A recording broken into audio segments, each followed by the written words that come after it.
First things first, do you know the meaning of Gen Z? Let's start from there. The meaning of Gen Z, and let those Gen Zs know. The meaning of Gen Z is General Zaheer. So already they've given me a title.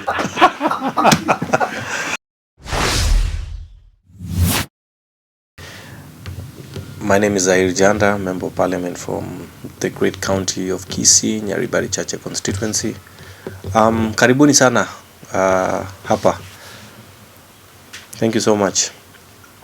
Mheshimiwa, tumeona ulienda chini ya maji kidogo. Hebu tuambie kwanza ulitoroka namna gani? Ulipita kwa tunnel? Well, it was not a good experience. It was very horrifying experience to see thousands of people coming into the National Assembly. You know, National Assembly is one of those well-guarded institutions in the Republic. So it was a bit horrifying to see, you know, people being terrorized, and it wasn't a good experience. Kwa hivyo mimi nilipoona hivyo nikajua hapa kimeumana. Sasa hapa hata mimi ninaweza ingia kwa timu ya Kenya kukimbia. Kwa hivyo naye kuchomoka. Nilitoka mbio kaingia kwa nduthi. Mimi ndio huyo nimetupa matai na masujui na makoti kando, hata sijui ziko wapi. Hapo nimeingia kwa nduthi. Kaambia jamaa nduthi, utasimama mahali nitakwambia. Kwa hivyo tuende teke. So I went home and I was just watching everything from the house. It wasn't a good experience, but this is our country. People should not fight. Despite our political differences, those who support government, those who don't support government, the country should not burn. We don't have another Kenya. If people have issues with His Excellency Dr. William Samoei Ruto, our beloved president, then they give him an opportunity, they give him a chance. 2027, he will be in the ballot, and they will express their voices also at that time. But for now, this is a good government. It has a good plan for all of us, for the country. And I think from where I sit, let's give it a chance. That is what I've been saying. I've said this before many times. Let's give President William Ruto an opportunity. And I'm also glad and happy that he's talked about talking to the young people of this country through the X Space. And it's a good platform for the Gen Zs to engage directly with His Excellency the President, discuss about issues they are facing and what they think should be done. And of course, this is our country. Everybody has a right to speak, but they should speak with decorum, with respect, and listen to also the President's side, you know. And let's fix this country together. This country doesn't just belong to myself or yourselves. It belongs to all of us, you know. So our forefathers fought for this country, and now us, we are bound by duty and mandate to ensure that this country is safe, because if this country burns, we all burn. Hakuna mtu atabakia. So we have seen Sudan burning. We have seen Somalia. We've seen many other African countries. We saw our neighbors just down here, Rwanda, the genocide. We don't want to go that direction. And if anyone has any issue, please express yourself. Don't express through violence. Violence is not the solution to the problems that bedeviling our nation. Let us we are this country, you know, we are privileged that, you know, we have technology. People can express themselves, like what happened the other day. And you know, the Gen Zs came out, you know, expressed themselves, you know, and you know, we have a young president who listens, and he will listen to all of us, and we shall put everything into perspective and ensure that the country moves on well. Talking about, you know, this whole protest that is set to happen tomorrow. On Tuesday we saw individuals wanasemekana ni goons ambao hawana placard, wamevaa mask, wamekuwa wakiterrorize residents, wana attack individuals. We've seen property being destroyed, we've seen cars being vandalized, you know, we've seen, you know, a lot of things happening in the country. And today it seems like the state is on radar on individuals, business people, NGOs, politicians funding, and this protest. Well, from where I sit, I think what we witnessed yesterday and or the other days before, those are not the young, the Gen Zs, the young people of this country. Those are criminals, thugs. They are people that the mambo yao ni matatu, jela, pigo na kusafirishwa, and that is what it is. Because it is very sad. Imagine your mother, your sister being mugged, harassed, terrorized, ananyang'anywa simu, maduka zimebomolewa. Why? People have taken loans. They can't even pay those loans. You go and terrorize them. It is sad. And when the government or the police takes charge to hit them, nyinyi ndio watu wa kwanza kupiga kelele ati human rights. The person who ameibiwa, yule person amekuwa terrorized, hakuna human rights kwake. Lakini huyu amepigwa risasi, amekosa ama amekuwa amepigwa na mob justice, that is when you people remember human rights. No. They have rights, the protesters have rights, but those are not protesters. Those are criminals, and they should be dealt with. And let me also warn those criminals. Mark my words today. Tomorrow, anybody going to the streets to protest unlawfully, terrorize Kenyans, any part of this country, I know from where I sit, I can tell you for sure, they will be hit hardest. Watafikiri ni bomu imewapiga, because the police are very much well prepared. Yes. Kwa hivyo, I am just sending a warning. Those people are going to protest tomorrow. If it's a peaceful protest, it's okay. But hii ya kwenda kuibia watu, wapigwe risasi. Hakuna kucheka na wao. Kuna story inazunguka, wanasema hao gunza ambao wanaibia watu, wanapiga watu, allegedly wamekuwa funded individuals, politicians. I don't know if you have to comment on that. Maybe a mistake. I think yes, I have heard about it. Some people are very well known to the society.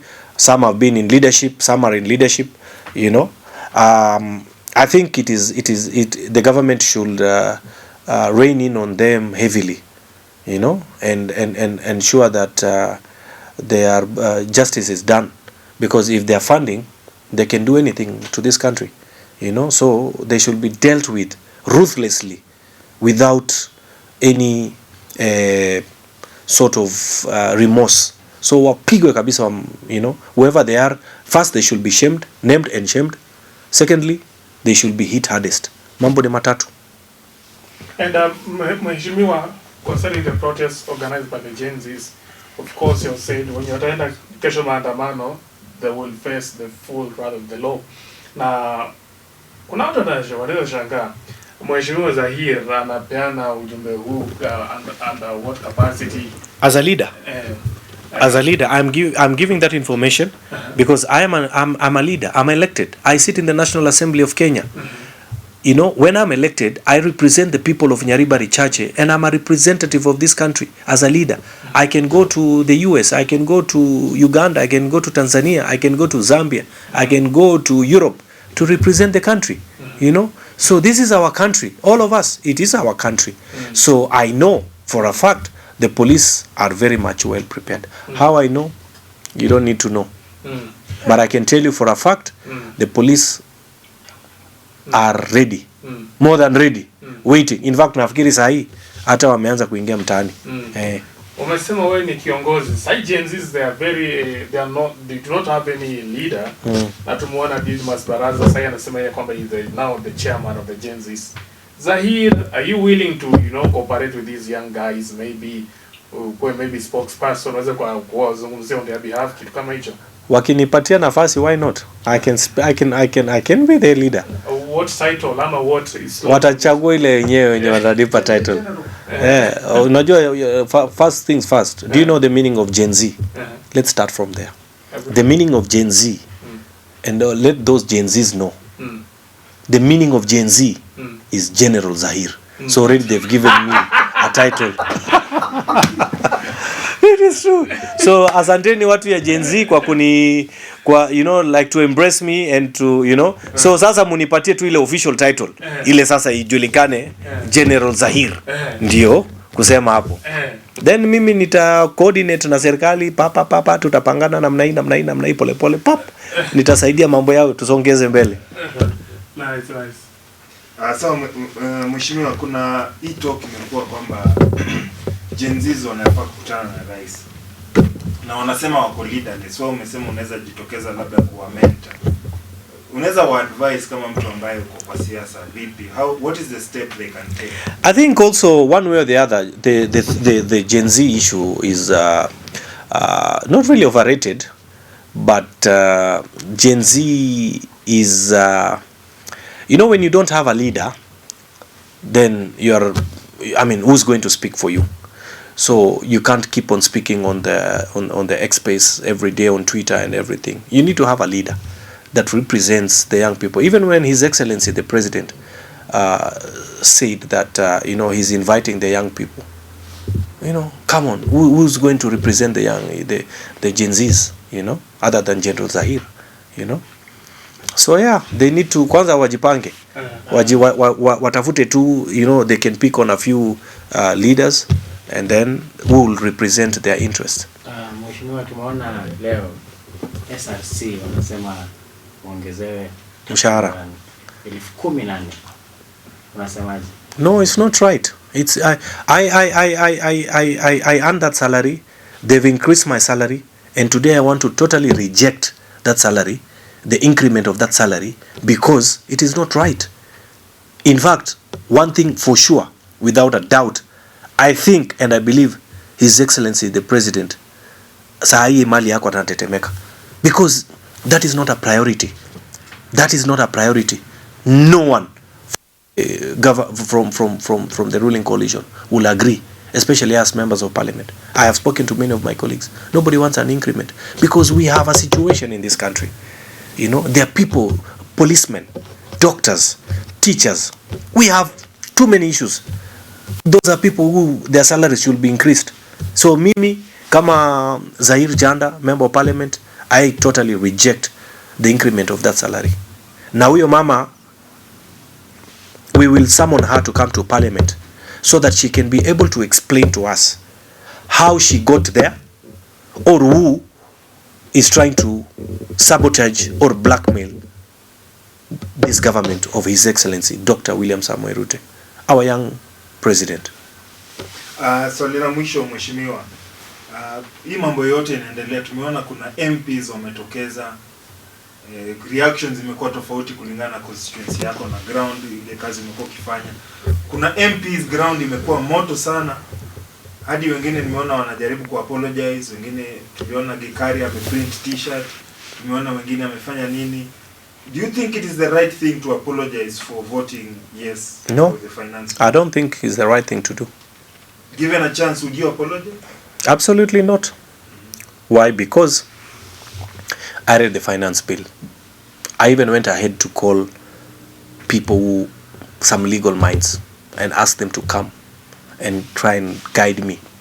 And the decision that I made, I stand with it, because it was for the best interest of my people who elected me and gave me an opportunity, because of many reasons in terms of development. You know, so it is not a personal decision that I am just doing it to go and no. It's a decision that I actually stand with today, tomorrow, and forever. All right, Mheshimiwa, thank you so much. Asanteni sana. Wale ambao maybe wanapanga kesho kuingia maandamano across the country, I know you have a good message for them. The message is tomorrow is going to be bad. The government is not going to take any chance. No looting. No one will be allowed to loot. No one will be allowed to cause anarchy, mayhem. They will be dealt with ruthlessly kesho.